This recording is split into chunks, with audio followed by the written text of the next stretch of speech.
Irmãos, quanto a nós, eu os convido para abrirem suas Bíblias no Evangelho de Marcos, capítulo 8. Evangelho de Marcos, capítulo 8.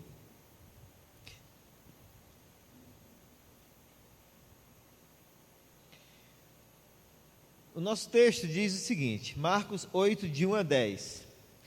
Naqueles dias, quando outra vez se reuniu grande multidão, e não tendo eles o que comer, chamou Jesus os discípulos e lhes disse: Tenho compaixão desta gente, porque há 3 dias que permanecem comigo e não têm o que comer. Se eu os despedir para suas casas em jejum, desfalecerão pelo caminho, e alguns deles vieram de longe. Mas os seus discípulos lhe responderam: De onde poderá alguém fartá-los de pão neste deserto? E Jesus lhes perguntou: Quantos pães tendes? Responderam eles: 7. Ordenou ao povo que se assentasse no chão. E tomando 7 pães, partiu-os após ter dado graças, e os deu a seus discípulos para que estes os distribuíssem, repartindo entre o povo. Tinham também alguns peixinhos, e abençoando-os mandou que estes igualmente fossem distribuídos. Comeram e se fartaram, e dos pedaços restantes recolheram 7 cestos. Eram cerca de 4.000 homens. Então os despediu. Logo a seguir, tendo embarcado juntamente com seus discípulos, partiu para as regiões de Dalmanuta. Parece que já ouvimos essa história antes, né, irmãos? Parece que já falamos sobre um milagre parecido com esse alguns dias atrás. Um povo, uma multidão faminta, pães, peixes, né? Se olharmos lá no capítulo 6, nos versículos 30 a 44, nós vamos encontrar uma história muito semelhante, né? Mas, irmãos, isto aqui de fato se refere a uma segunda multiplicação de pães e de peixes. Embora nós, olhando de uma forma rápida, de uma forma breve, fiquemos com a impressão de que se trata da mesma história, né? Apenas com alguns personagens diferentes. Mas se olharmos de uma forma mais detida, nós vamos perceber que algumas coisas realmente mudam. Por exemplo, nesta segunda multiplicação, Jesus está em um território gentil. Na primeira multiplicação, ele está em um território judeu. Aqui, enquanto no capítulo 6 ele está, no território da Galileia, enquanto aqui ele se encontra na região, possivelmente na região de Decápolis, né? Na região daquelas 10 cidades que formavam a Decápolis.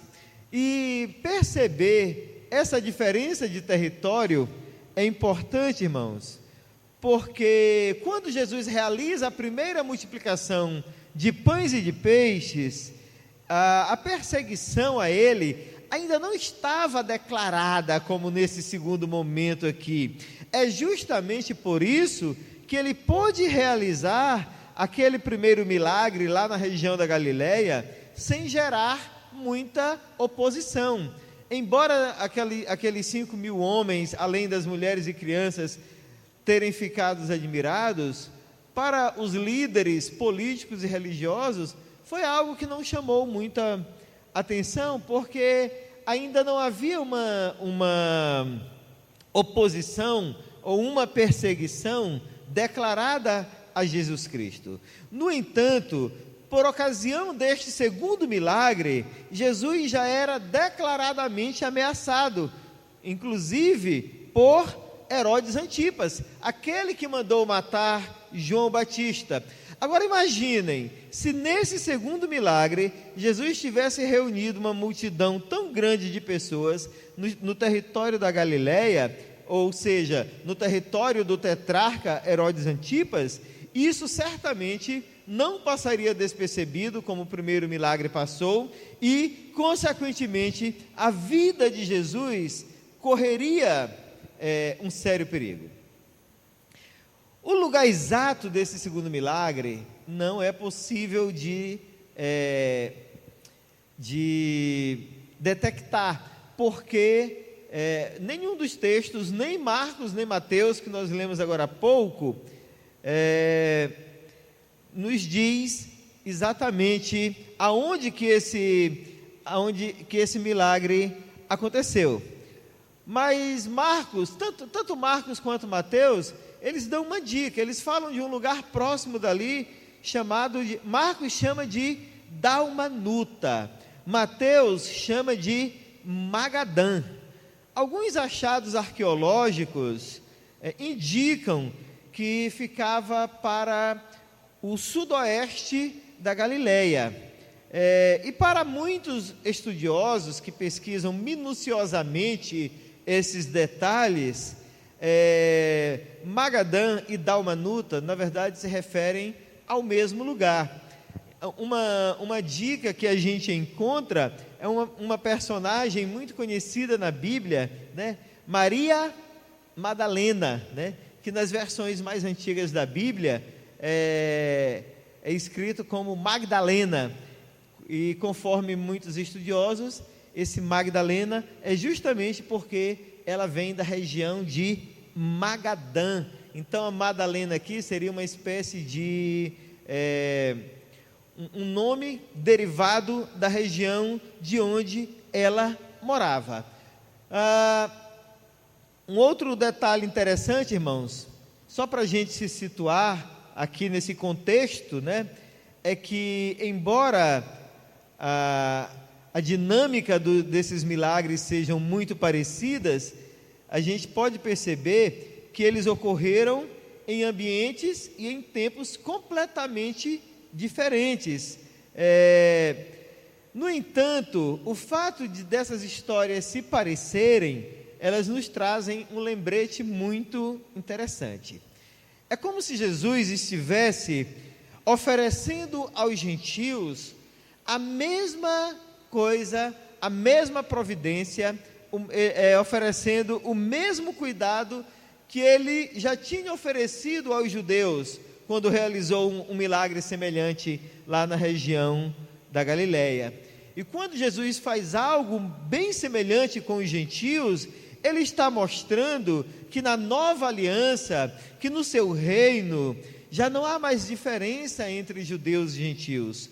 Todos são um só povo, há uma só unidade e consequentemente, já não há mais distinção.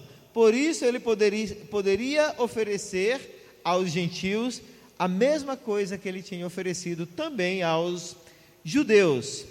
Mas observemos que nesse segundo momento aqui, Jesus estava saindo de um ambiente onde ele era altamente rejeitado por seu próprio povo, e agora ele tinha se direcionado para os gentios que clamavam por sua presença, razão pela qual ele estava lá na região de Decápolis.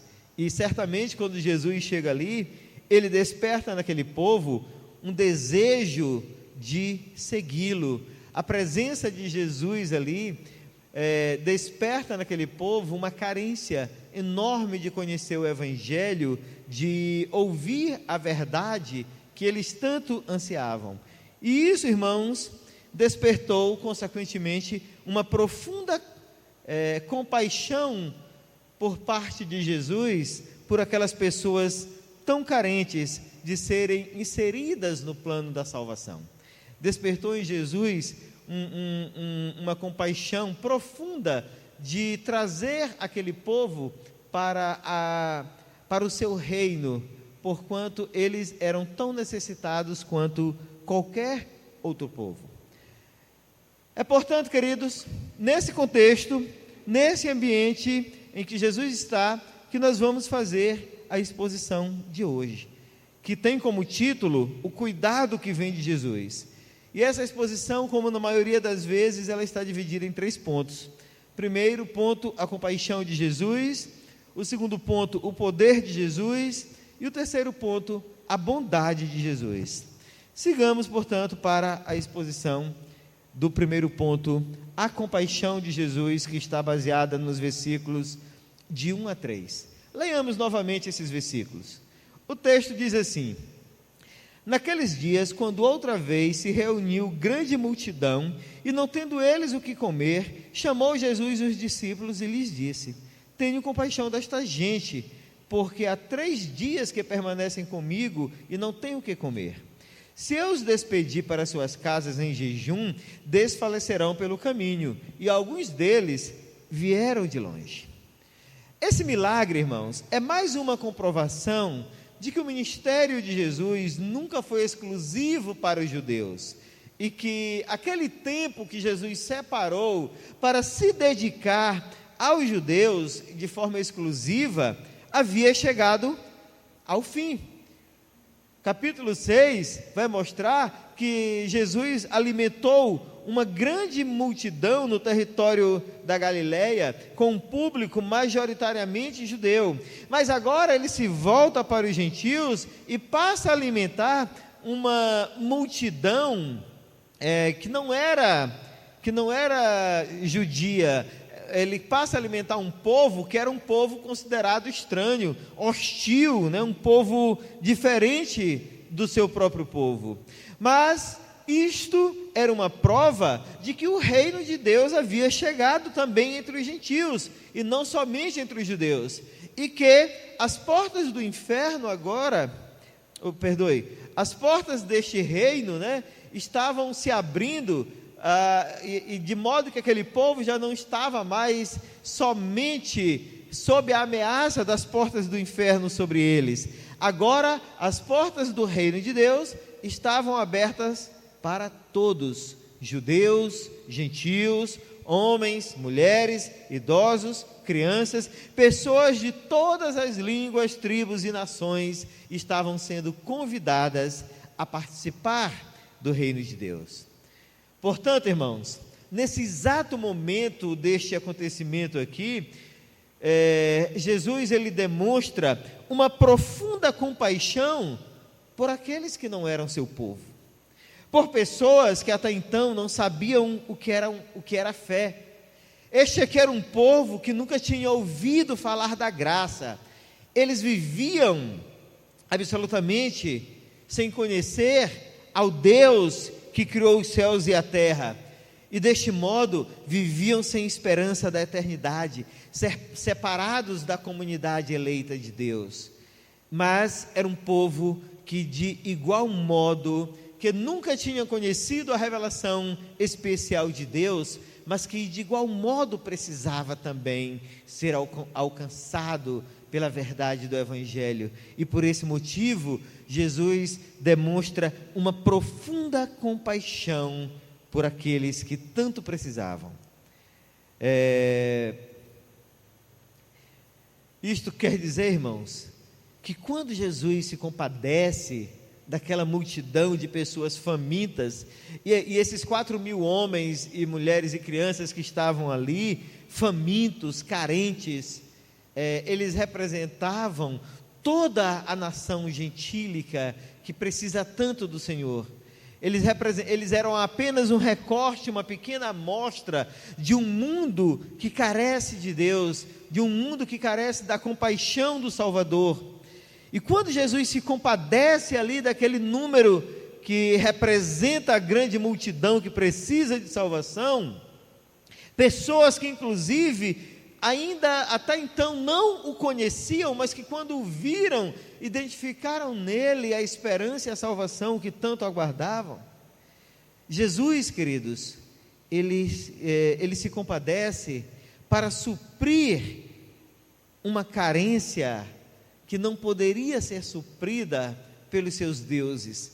Jesus se compadece deles porque de nenhum outro modo seus corações poderiam ser abertos para a verdade. Aquelas pessoas foram pessoas que viveram por muitos anos sem consciência de uma verdade que estava acima das suas práticas pagãs, dos seus costumes e das suas tradições. Mas, de qualquer modo, eram pessoas que também precisavam ser alcançadas pela morte vicária de Jesus Cristo lá na cruz do Calvário. Sabemos que Jesus sai da Galileia e ele começa a caminhar lentamente rumo à cidade de Jerusalém para ser crucificado. E quando Jesus se depara ali com aquela multidão carente, desejosa da verdade, precisando de salvação, Jesus está caminhando por eles também, e não somente por aqueles que o aceitaram como Salvador lá na Galileia. Aquela multidão está ali, portanto, irmãos, atrás de Jesus, sem saber, sem entender, na verdade, o que aquele encontro implicava para as suas vidas. A única certeza que eles tinham era que seus corações angustiados finalmente estavam encontrando a paz que eles tanto desejaram. Sem entender direito, sem compreender de fato quem era Jesus Cristo, eles estavam lá aos seus pés, ouvindo seus ensinamentos, esperando dele a esperança que até então eles ainda não tinham encontrado na sua cultura religiosa, nos seus costumes e no seu modo de vida. Olhem só, o capítulo 2 ele informa que aquelas pessoas estavam há 3 dias acompanhando Jesus. A ideia aqui, irmãos, não é somente estar ali, indo atrás de Jesus, mas a palavra estar, ou eles estão há 3 dias acompanhando Jesus, tem a ideia de que eles estavam há 3 dias permanecendo, ouvindo atentamente o que Jesus estava lhes ensinando. A ideia aqui, queridos, é que eles estavam persistentemente, insistentemente ao lado de Jesus. Eles se apegaram a Jesus, eles estavam de tal modo junto dele, que apesar de todas as privações e dificuldades, e restrição de alimento, e tantas outras coisas, eles não sentiam desejo de ir embora. Isso daí, queridos, revela uma carência enorme daquele povo, revela um desejo enorme de serem alcançados pela salvação do Senhor Jesus Cristo. E é por essa carência, por esse estar tão apegado, estar tão junto, estar tão perto dele, insistindo em estar com ele, foi justamente isso que despertou uma profunda compaixão em Jesus, porque ele viu naquela multidão um povo necessitado de alguém em quem pudesse depositar a sua esperança. Eles estavam há 3 dias fora de casa, por isso as reservas de alimento estavam chegando ao fim, e com um detalhe, eles não tinham onde comprar, eles estavam num lugar deserto. É isso que o texto nos diz aqui, nos versículos, está implícito aqui no versículo 1 e no versículo 2, eles vieram de longe, mas vejam que ainda assim, eles não abriam mão de ouvi-lo. Era como se as palavras de Jesus fossem magnéticas aos seus ouvidos, soavam de forma irresistível, de maneira que nem mesmo a fome, o cansaço e até os afazeres que esperavam por eles, conseguiam tirá-los dali, daquele lugar. Se a gente for comparar com o cenário da primeira multiplicação, irmãos, este segundo cenário aqui era bem mais desafiador. Lá no primeiro caso, no primeiro milagre, se nós observarmos adequadamente, havia a possibilidade de se comprar pão, Se tivesse alguém com dinheiro, que não era o caso, mas se porventura alguém tivesse dinheiro, era possível ir em algum lugar, em alguma aldeia próxima, comprar pão. Mas aqui se tratava de um lugar deserto, ou seja, sem possibilidade de comprar comida. E eles estavam assim há 3 dias seguindo Jesus. Lá no primeiro milagre, tudo se deu em um só dia. Aqui já era o 3º dia e eles estavam lá insistentemente ao seu lado para ouvi-lo. Por isso que Jesus diz que seria perigoso até mesmo mandar aquele povo embora. Havia o risco de alguém desfalecer pelo caminho, já haviam pessoas com fome, né? E por isso, mais uma vez, a compaixão de Cristo se revelou de uma forma maravilhosa ali naquele lugar. Diferente dos discípulos que, mesmo tendo visto a primeira multiplicação, né, não tomaram nenhuma iniciativa. Aqui Jesus propõe uma solução, né? Vejam que Jesus jamais deixaria aquele povo tão necessitado, sem cuidado, sem assistência, e com toda a compaixão que poderia vir somente dele. Mais uma vez ele multiplicou os pães e os peixes para aquela multidão faminta, antes de despedi-la bem alimentada, tanto física quanto espiritualmente. E essa atitude, queridos, ela revela a compaixão de Jesus por aqueles a quem Ele quer salvar. O nosso segundo ponto, irmãos, fala do poder de Jesus Cristo, nos versículos 4 a 7.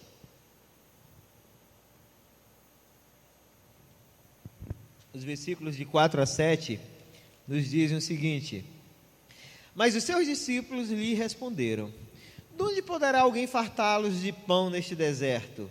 E Jesus lhes perguntou: quantos pães tendes? Responderam eles: 7. Ordenou ao povo que se assentasse no chão, e tomando os 7 pães, partiu-os após ter dado graças, e os deu a seus discípulos para que estes os distribuíssem, repartindo entre o povo. Tinham também alguns peixinhos, e abençoando-os, mandou que estes igualmente fossem distribuídos. O modus operandi desse milagre, irmãos, acompanhou o outro, pois vejam que o texto, assim como na primeira ocasião, nesta ocasião aqui também, o texto não diz absolutamente nada de detalhes a respeito desse milagre. Aqui o apóstolo Marcos, o evangelista Marcos, vai dizer somente que Jesus agradeceu pelos pães e pelos peixes e mandou distribuir a multidão de cerca de 4.000 homens, fora mulheres e crianças. Não há mais detalhes, não há mais nenhuma informação. A ênfase aqui está somente no poder de Jesus para multiplicar, para dobrar a realidade da natureza e fazer algo que está fora do alcance humano. Mas vejam, nos chama a atenção mais uma vez o quanto aqueles discípulos ainda estavam presos às suas velhas concepções de mundo. Parece que eles ainda não haviam aprendido absolutamente nada do primeiro milagre. É por isso que no versículo 3 Jesus os provoca, né? Quando diz assim: se eu os despedir para suas casas em jejum, desfalecerão pelo caminho. Vejam, irmãos, Jesus está aqui cutucando os discípulos para que apresentassem alguma proposta, dessem alguma ideia, né? Indicassem alguma solução. Mas Jesus sabe que eles não sabiam o que fazer, porque eles ainda estavam presos às suas velhas concepções. Seria muito fácil eles terem se voltado para Jesus e clamado a Jesus que desse uma solução para aquele problema, mas eles ainda não tinham entendido, apesar de tantos milagres que já tinham visto Jesus realizar. É por isso que eu sempre digo, irmãos, milagre não transforma a vida de ninguém. Ele impressiona por uns dias, ele chama a atenção por um momento, mas logo o seu efeito passa e tudo volta ao normal. Jesus, entretanto, revelou o seu poder mais uma vez, de forma magnífica, como nós podemos ver no jogo de palavras que está registrado aqui no versículo 4. O versículo 4, ele tem um jogo de palavras muito interessante. Olha só o questionamento dos discípulos. Mas os seus discípulos lhe responderam: de onde poderá alguém fartá-los de pão neste deserto? Por que há um jogo de palavras aqui? Porque no pensamento vigente da época, o pão era associado à vida, né? E hoje, em grande medida, sim. Pão significa vida, o pão da vida. Enquanto o deserto está associado à separação da vida. O deserto era uma palavra que estava associada à morte, né? À desolação, né? A um fim trágico. Falar de pão no deserto, irmãos, consequentemente, era uma contradição de termos, era algo impossível, né, de se conceber. Era falar da vida no meio da morte, e morte é morte e vida é vida. Os discípulos, Marcos registra aqui a fala dos discípulos, usando um jogo de palavras, para mostrar, né, tanto a contradição que havia nesses dois termos, mas para apontar para o poder de Jesus Cristo, porque é no meio dessa contradição de termos, né, que Cristo respondeu com outra pergunta para mostrar o seu poder, e consequentemente realizar o milagre da multiplicação de pães naquele lugar deserto, ou seja, era a vida brotando no meio da morte. Da parte dos homens não havia nada a fazer, mas da parte de Jesus Cristo, Ele faz a vida brotar no meio da morte, Ele faz o pão surgir no meio do deserto, onde antes a única possibilidade era a morte. Jesus agora faz a vida brotar ali naquele lugar. E com isso, irmãos, Jesus não está somente matando a fome daquele povo, mas Ele estava mostrando a sua natureza divina a um povo pagão, e deste modo ensinando que para além da provisão, o provedor também estava entre eles. Por isso eles poderiam se sentir seguros, eles poderiam se sentir amparados. É por esse motivo, irmãos, que aquele povo, apesar do cansaço, da fadiga e de estarem em um lugar inóspito, eles não deixavam Jesus, porque eles olhavam para Ele e viam em Jesus alguém diferente, alguém com um poder que o homem não é capaz de ter. Ou seja, queridos, no suprimento da alimentação, Jesus estava suprindo também a alma carente daquelas pessoas, ensinando-lhes e despertando neles a fé e a esperança que eles nunca tinham experimentado antes. Jesus sabia que, para além da necessidade de comida, eles precisavam urgente ser supridos espiritualmente, porquanto as suas almas eram vazias de fé, as suas almas eram vazias da expectativa do porvir. Eles não tinham uma concepção clara sobre o futuro, por isso precisavam de cuidados especiais. E é por essa razão que Jesus não somente multiplica os pães, mas mostra para eles que no meio da morte Ele faz surgir a vida. E aí, mais uma vez, de modo semelhante ao que aconteceu no primeiro milagre, Jesus os chama para participar daquele momento.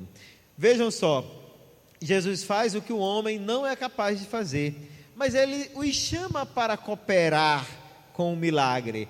Jesus poderia fazer, mas Ele não faz o pão e o peixe surgir do nada.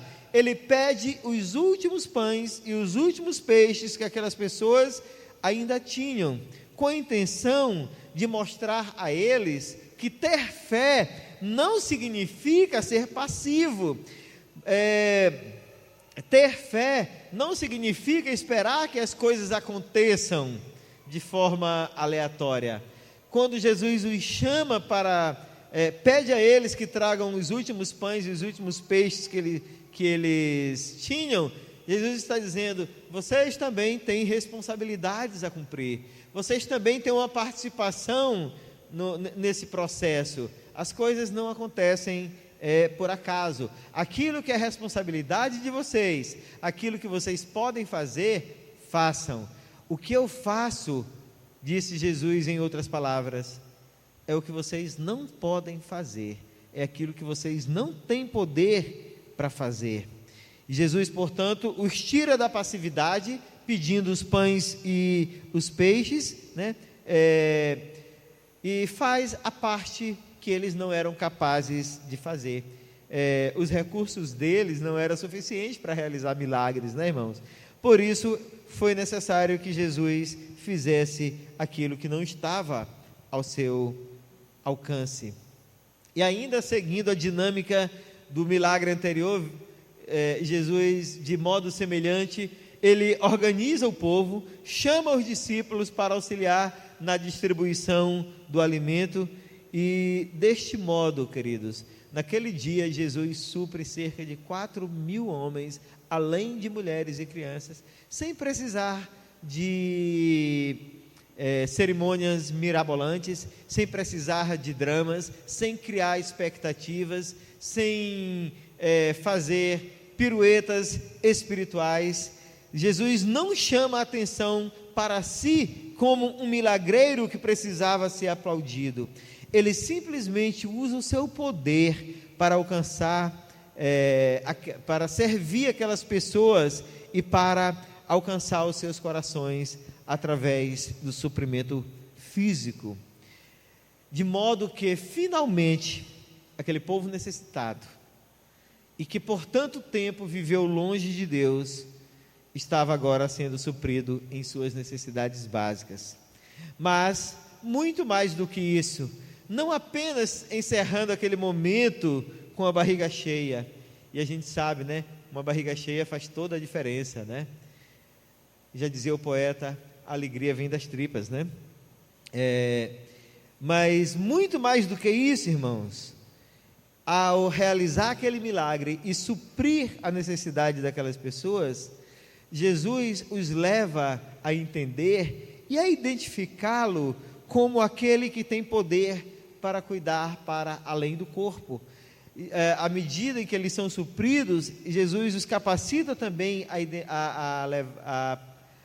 os capacita a perceber que Ele também é aquele que cuida da alma, porque além daquelas pessoas se fartarem naquele dia, eles sentiram em seus corações um sentimento de gratidão, de cuidado. Foi despertado em seus corações uma esperança que eles não encontrariam em nenhum outro lugar. Portanto, o poder de Jesus não é somente para realizar milagres, mas é para transformar o coração de todo aquele que o busca como Salvador. E finalmente, irmãos, caminhando aqui para o nosso terceiro ponto, eu quero falar sobre a bondade de Jesus nos versículos de 8 a 10. O texto diz: comeram e se fartaram, e dos pedaços restantes recolheram 7 cestos. Eram cerca de 4.000 homens. Então Jesus os despediu. Logo a seguir, tendo embarcado juntamente com seus discípulos, partiu para as regiões de Dalmanuta. Irmãos, na mesa de Cristo não há escassez. Como aconteceu da vez anterior, desta vez também sobrou bastante comida. Um detalhe interessante aqui, irmãos, é que lá em Marcos 6,43, quando fala que os discípulos recolheram 12 cestos com o que restou, né? Aqui ele vai dizer que foram recolhidos 7 cestos. Parece apenas a mesma informação, mas há um detalhe bem interessante. Lá em Marcos 6,43, a palavra que Marcos usa para falar de cesto é um cesto pequeno, um cestozinho que se estiver cheio, só uma pessoa pode carregar, vamos imaginar assim, de um talo mais duro, né? Então é aquele cesto menorzinho. Aqui Marcos fala de um outro tipo de cesto. Ele usa uma outra palavra para falar de cesto. E essa palavra aqui, quando era usada, era para se referir a um cesto maior, um cesto grande e flexível, para carregar provisões maiores. Quem é do interior aqui sabe bem o que é um jacá, né? O jacá é aquele recipiente, às vezes feito de casca de buriti ou de couro de boi, que é colocado dos dois lados do animal, né? Do burro, do jumento, para carregar carga, né? Eu, por exemplo, viajei muito da casa do meu avô lá para a casa dos meus pais, dentro de um jacá. Como eu sou gêmeo, então dava certinho, era um menino no jacá e um menino no outro jacá, e o jumento levava os dois. Então a carga ficava bem equilibrada, né? É de um cesto assim, desse tipo, que Marcos está falando aqui. Inclusive, foi um desses que foi usado para Paulo descer pelas muralhas da cidade de Damasco, quando ele foge de Damasco. Então vejam, era um cesto grande, flexível, mas muito resistente. Por que eu estou falando aqui dessa diferença dos cestos, irmãos? É porque lá no primeiro milagre, embora tenham sido recolhidos 12 cestos, aqui,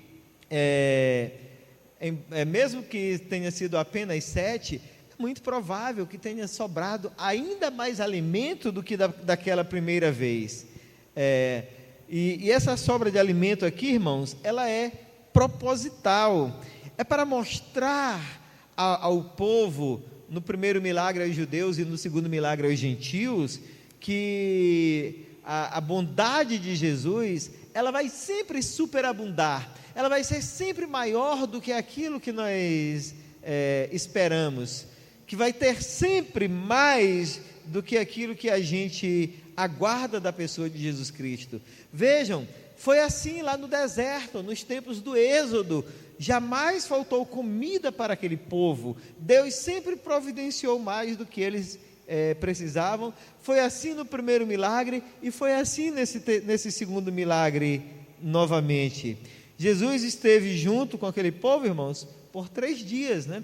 E os havia suprido com a palavra, os havia instruído com a palavra por 3 dias seguidos, e agora ele novamente, à semelhança do que havia feito com os judeus, ele está agora suprindo os gentios com o alimento suficiente para satisfazê-lo de forma plena, antes de despedi-los para as suas casas. Especialmente aqueles que moravam longe, né? Não corriam mais o risco de desfalecer, porque estavam devidamente alimentados. E mais ainda, irmãos, estavam com seus corações alimentados. Ao retornarem para casa, eles estavam voltando agora satisfeitos fisicamente, e estavam aptos para serem os novos proclamadores do Evangelho que eles ouviram e aprenderam com Jesus Cristo. E o último detalhe que mais uma vez Marcos vai citar, é que aqui no versículo 10, que é exemplo do primeiro milagre, a saída novamente foi pelo mar, em um barco, né? Com a diferença que agora Jesus vai com os discípulos e não os envia na frente, né? Depois de todo esse período com os gentios, irmãos, Jesus agora os despede para um novo encontro com os fariseus. A partir do versículo 11, Marcos vai mostrar que em algum lugar Jesus se encontra novamente com os fariseus, enquanto caminha rumo à cruz do Calvário. Mas até aqui nós podemos ver que Jesus termina essa parte da sua jornada com o Evangelho já bem estabelecido entre os gentios. E esse Evangelho está estabelecido entre os gentios como uma prova da sua bondade e do cumprimento das profecias a seu respeito. Queridos irmãos, dito isto, eu quero caminhar aqui para a nossa conclusão fazendo as nossas aplicações de praxe. E a primeira aplicação que eu quero trazer, irmãos, é que nós devemos sempre lembrar que até que Cristo volte, nós ainda seremos gentios. Ou seja, até que Cristo volte, nós carecemos da sua bondade, nós carecemos do seu amor. Ainda hoje nós somos necessitados da sua compaixão, a exemplo daquele povo. Ainda hoje nós todos os dias precisamos do pão que dá vida. Ainda hoje, queridos, devemos buscar a Jesus Cristo. Até que Ele volte, nós vamos sempre precisar da mesma compaixão que Ele usou para com aquele povo. Porque se formos deixados sozinhos, certamente vamos nos desgarrar pelo caminho, certamente vamos nos enveredar pelos caminhos das nossas próprias paixões, das nossas próprias crenças, das nossas próprias convicções.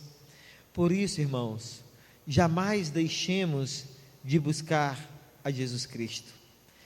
A exemplo daquele povo faminto, olhemos para Jesus como aquele que nos dá o alimento.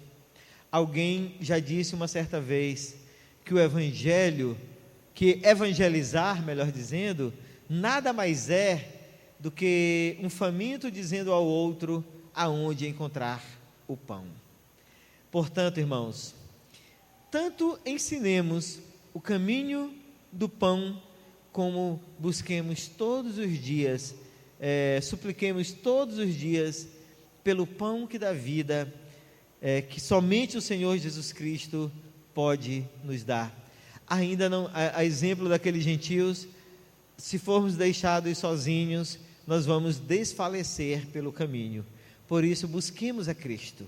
Não deixemos de vir à igreja, não deixemos de cumprir com nossos compromissos, não deixemos de nos alimentar espiritualmente, não deixemos de nos congregar, como é costume de alguns, mas venhamos à igreja continuamente, permanentemente, rotineiramente. Tomemos isso como um compromisso, como uma responsabilidade de nossa parte, porque é assim que nós estamos cumprindo ou estamos mostrando a Cristo que carecemos da sua compaixão por nossas vidas. A segunda aplicação, irmãos, é que nós devemos sempre lembrar que nós não temos poder nenhum para mudar alguma coisa à nossa volta. Se estivermos famintos e estivermos sozinhos, continuaremos famintos e sozinhos. Mas não esqueçamos de algo: nós fomos resgatados pelo poder infinito de Cristo. Se fosse pelas nossas próprias forças, nós continuaríamos até hoje no deserto da vida. Até hoje continuaríamos andando de forma errática e cambaleante. Mas pelo poder transformador do Espírito Santo, agora nós somos novas criaturas, lavadas no sangue regenerador do sacrifício de Cristo lá no Calvário. Já não precisamos mais sofrer sozinhos pelos desertos da vida, porque Cristo nos alcançou, e é Ele que até hoje, irmãos, nos supre em nossas dificuldades. Portanto, continuemos crendo no poder transformador de Jesus Cristo, continuemos crendo que o Senhor há de nos dar guarida nas horas de dificuldade, o Senhor há de nos socorrer quando não tivermos mais condições de fazer nada por nós mesmos. Normalmente a gente nós só conseguimos nos entregar totalmente a Cristo quando já não temos mais alternativas. Mas fiquemos atentos, queridos, para que venhamos nos entregar e confiar absolutamente nele, não somente lá no final, mas no decorrer de toda a nossa vida. E finalmente, a terceira aplicação que eu quero trazer: nós devemos sempre lembrar que, apesar das nossas debilidades, nós somos alvos da bondade do Senhor. Mesmo não sendo merecedores de nada, Ele nos amou e mudou a nossa sorte. Como disse, já não somos mais errantes, embora sendo gentios. Portanto, até que Cristo volte, nós nunca estaremos sozinhos, tampouco estaremos presos na escuridão do pecado, porque nós fomos guardados por Ele e guiados pelo Espírito Santo que habita em cada um de nós. Por isso, queridos, acreditemos na bondade do Senhor, acreditemos que Ele é bondoso para conosco, que Ele realmente nos ama e que este amor, Ele é um amor palpável, real, não é um amor fictício, inventado, criado só para suprir nossas carências emocionais ou intelectuais. É um amor que é provado todos os dias, que é sentido, porque é revelado pelo Senhor em cada momento de nossa vida. Que o Senhor nos dê graça e nos abençoe para a glória do seu santo nome. Amém.